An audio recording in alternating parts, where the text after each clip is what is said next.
What's up, traders? I wanted to give a video update to the current price state of Bitcoin, both the short term and the long term.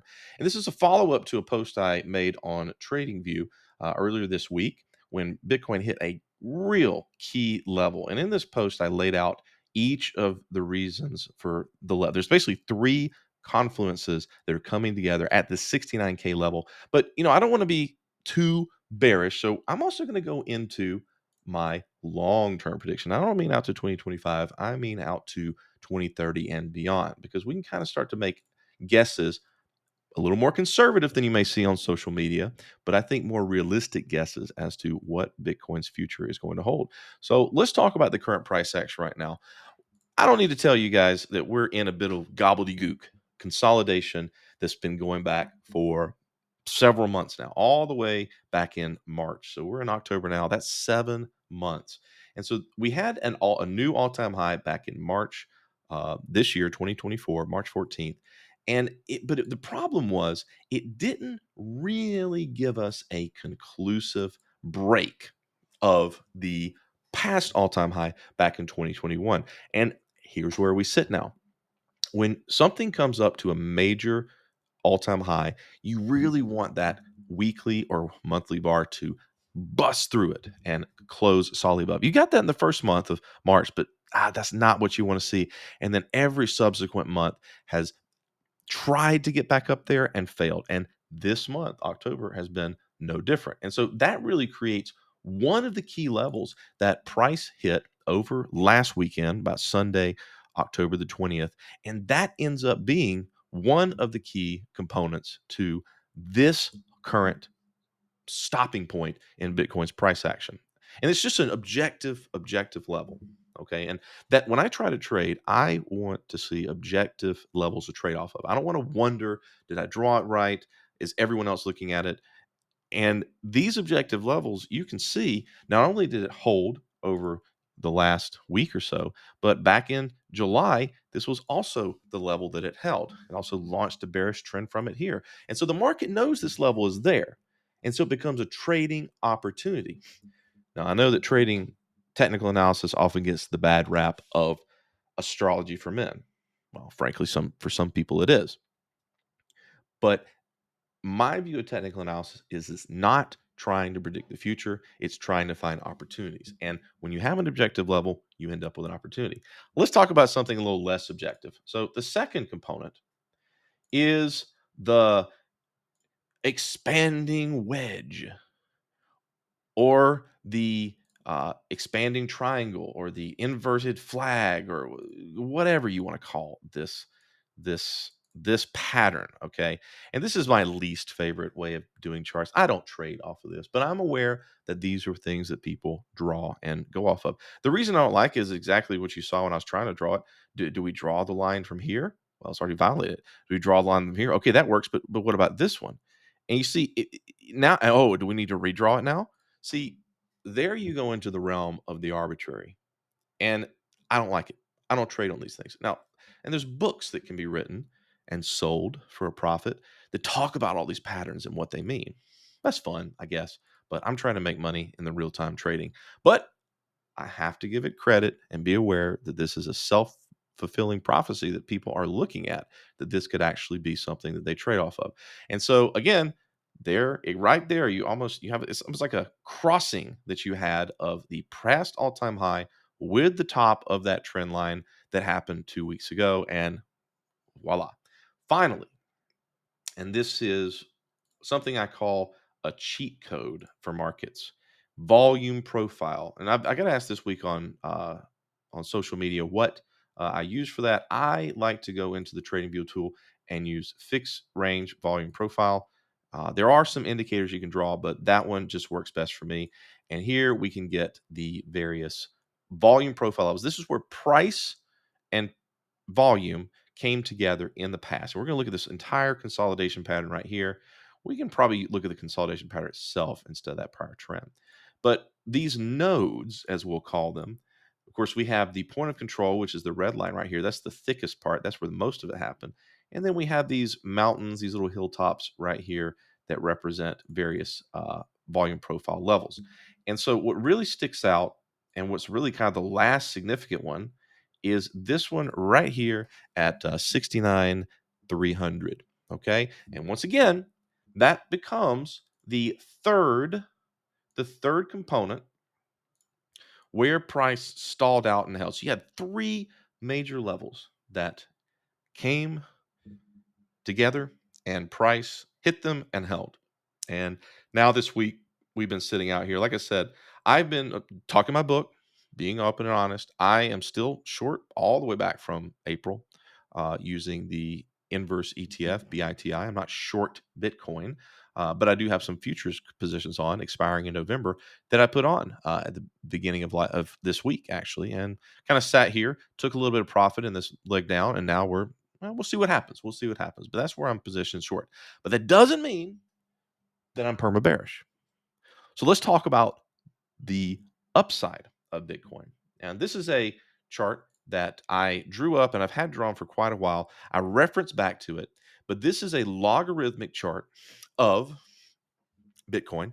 Now, I don't trade on logarithmic charts because eh, the levels that I like to trade off of, 50% levels, volume profile, etc., they don't draw very well. And logarithmic is a much better tool for encapsulating a long-term big price movements, which you'll see in, like, obviously Bitcoin, different cryptos, and the stock market going back, decades.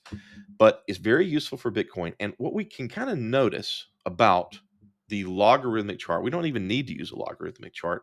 I mean, we could just basically go and we could look at it in a standard chart. Let's clean this up right here. But obviously, the highs are going higher and the lows are going higher. And if you talk to anyone that's invested in Bitcoin, they'll say that it's got one of the best performances of any asset class in the last X number of years. And that's true. But we also have to notice the scale of these highs and lows. And as you see, I've kind of hacked together my own little uh, angles to make a little curve. And it's interesting because it's starting to resemble the sort of exponential curve. This is not I'm not saying this is going to follow the Bitcoin supply, but it's essentially what the Bitcoin supply is programmed to do, which is form a curve in that the highs are ever going higher, the lows are ever going higher into infinity, but at a decreasing rate. That's the key. Let me repeat that. The highs are increasing, but at a decreasing rate, and the lows are increasing at a decreasing rate. And we can see that if we look going all the way back to 2011, there was the low, come to here, and from here it was about a 23-degree increase up to here, 13, 8. If we kind of go and we cycle that, we fractal that out, the next is going to be 5 and then onward. And we see that we can start to draw what really should be realistically and conservatively, if you look at social media, the high range of Bitcoin going all the way out to 2030. We can draw this out further if we want to. We're all just speculating.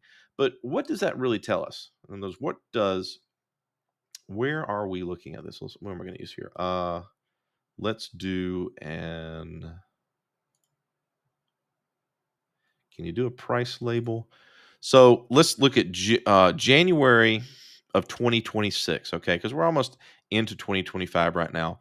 And so if we just think about, like, okay, what's going to be the cycle high? Because a lot of people want to know the cycle. And I've got layered out right here the vertical blue lines are halvening events. We've already gone through the halvening, and everyone's always looking for, where's that high of the cycle going to be? Where's that high? And also, where's that low going to be? Where are we going to find these opportunities to, find the best or the worst or whatever you want Bitcoin? And and you can see from this, we're smack dab in the middle. Now, the high people want it to happen very quickly. I think everyone wanted the high to happen here in 2024. We're probably not going to get it. Maybe we still got a couple months left. Let me not say that. I'm talking about book, guys. I'm currently short. Forgive me. We'll see. I could be wrong. We'll talk about that in just a second. What could happen in the near term?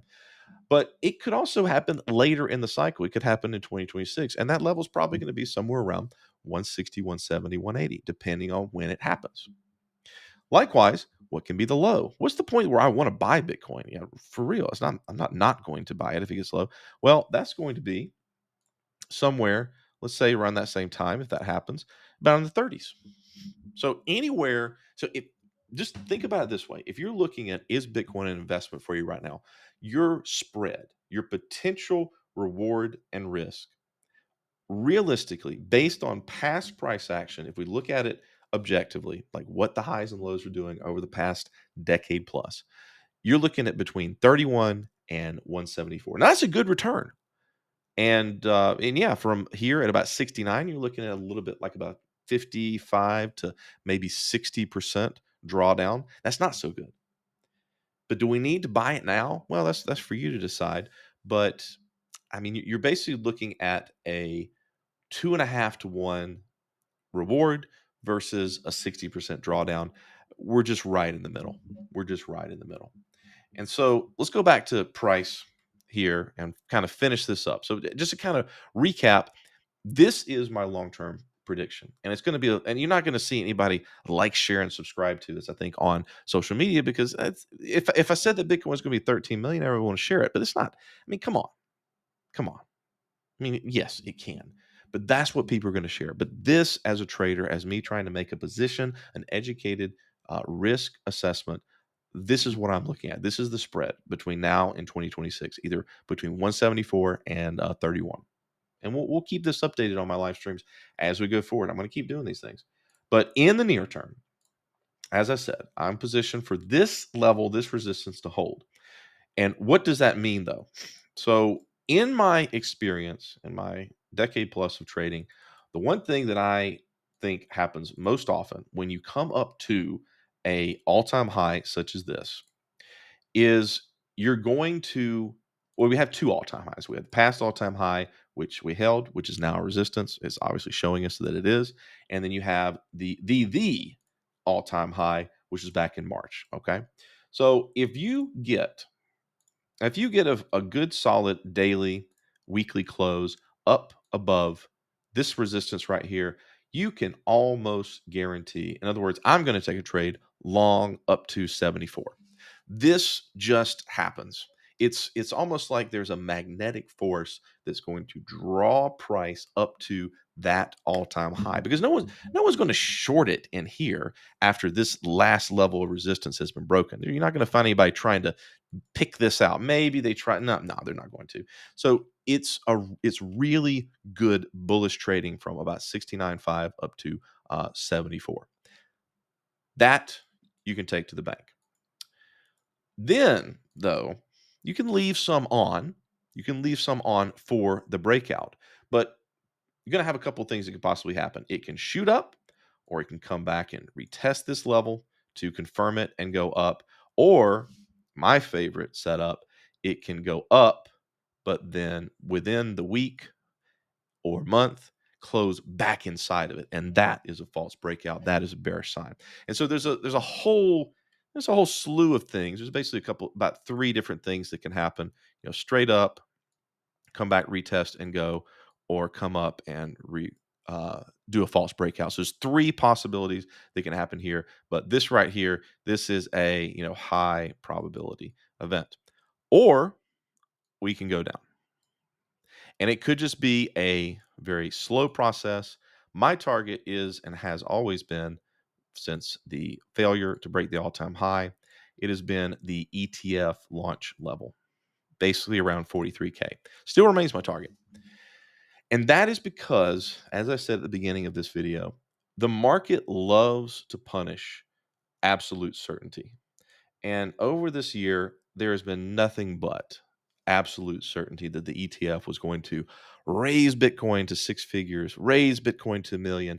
You go on social media, you'll see it. It's going to happen, guys. Absolutely. Can't lose. And the market just loves to punish that. And so that's where I think that we'll return to. And I think at that point, the hype will have died down. People will start questioning things.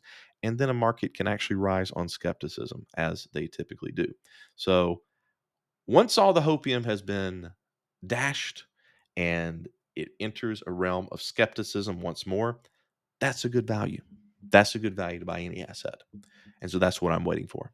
But they could be right. And these are the potentials for that. So hope this was informative. Hope this helps you guys learn a little bit about various elements of price action, and I hope that you trade wisely. Thanks for watching.